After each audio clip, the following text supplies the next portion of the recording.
Pra vëllezër të ndershëm, Allahu Azza wa Jall na krijoi që Allahun Azza wa Jall ta adhurojmë. Nuk ka vepër më e dashur te Allahu Azza wa Jall, edhe pse fare s'ka nevojë për ta, se sa ibadeti dhe adhurimi. Nuk ka vepër te Allahu Azza wa Jall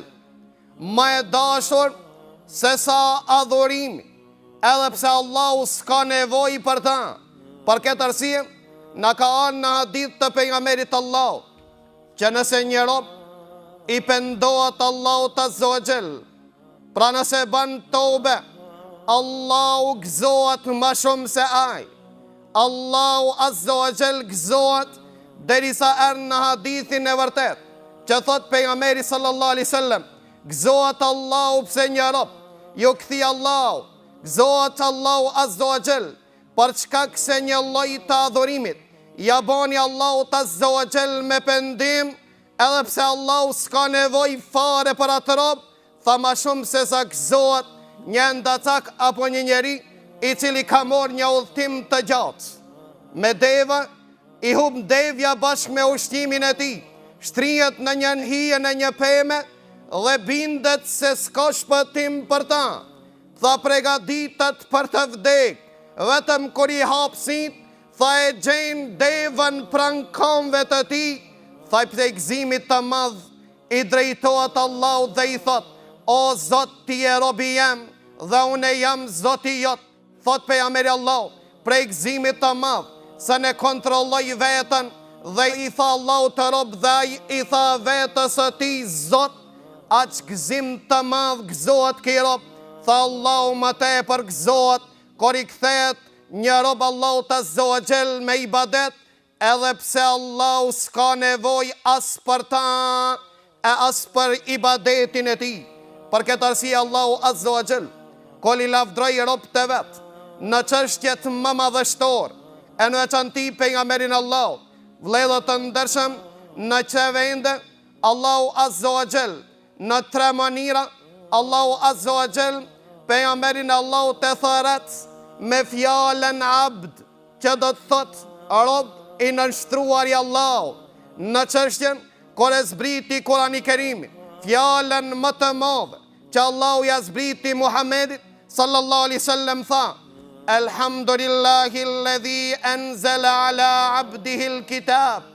Falemdron Allahu vetën e tij, që na mëson neve si të falemdrojmë Allah, që e zbriti Kurani Kerimin robit të tij. Tabarakalladhi nazzala al-furqana ala abdihi. Allahu Azza wa Jall patëmeta është i cili e zbriti Kuranin, pra e zbriti robit vet. Ebu Saudin komentin e tij, pra Ebu Saudin tefsirin e tij, thot me pasën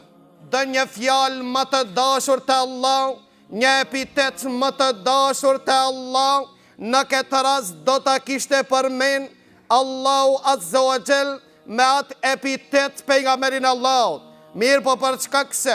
adhurimi dhe me qenë robi Allah është më e dashur të Allah, Allahu Azza wa Jall jo vetëm kur e zbriti Kurani Kerimin, po kur e barti dhe pejgamberin Allah prej një vendi në vendin tjetër, Allahu e thiri pejgamberin Allah të abd, dhe tha Allahu në Kurani Kerim, Subhanalladhi asra bi abdihi, patëmeta është ai i cili e barti robin e vet, pa pejgamberin Allah. Gjithashtu Allahu Azza wa Jall pejgamberin Allahut kur e ngriti në qiell, tha fa auha ila abdihi ma auha, dhe i shpalli Allahu Azza wa Jall robit të vet, të dashurit të vet. Pra robi është i dashur të Allah nëse ban pjesë në ibadetin e ati llojit që do ta përmendmi sot inshallah. Gjithashtu Allahu Azza wa Jall e lavdroi pejgamberin Allahut kur i dha epitetin në rob, kur i tha Allahu, ara'ayta alladhi yanha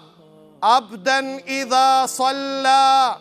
a ke po atë i cili e pengon robin e vet duke bo namaz.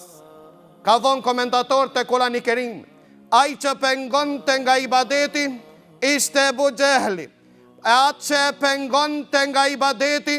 ishtë Muhammedi sallallahu alaihi wasallam. Pra i penguari që përmenët në këtë ajet ab, ashtë Muhammedi sallallahu alaihi wasallam. Dhe Allahu thot në Kurani Kerim, wa annahu lamma qama abdullahi yad'uh, dhe kur u ngrit të robi Allahut, duke ju lut Allahut, apo duke thirr në fen e Allahut, kadu yekununa alayhi libada, thom ledhçin mushrikët apo xhinët komente të ndryshme që kanë ardhen dhe që janë mbledh për të ndëgju fjallën Allah. Allahu Azza wa Jall, pra medalën më të madhe, qinin më të madh, që ja dha pejgamberit sallallahu alaihi wasallam, rob i Allah, ai që është rob i Allah, s'ka mundësi të jetë rob i shejtanit, siç ka thonë Ibn Taymija, ndërsa ai i cili nuk pranon që të jetë rob i Allah, do të jetë rob i shejtanit, dhe shejtanët janë të formuar në forma të ndryshme.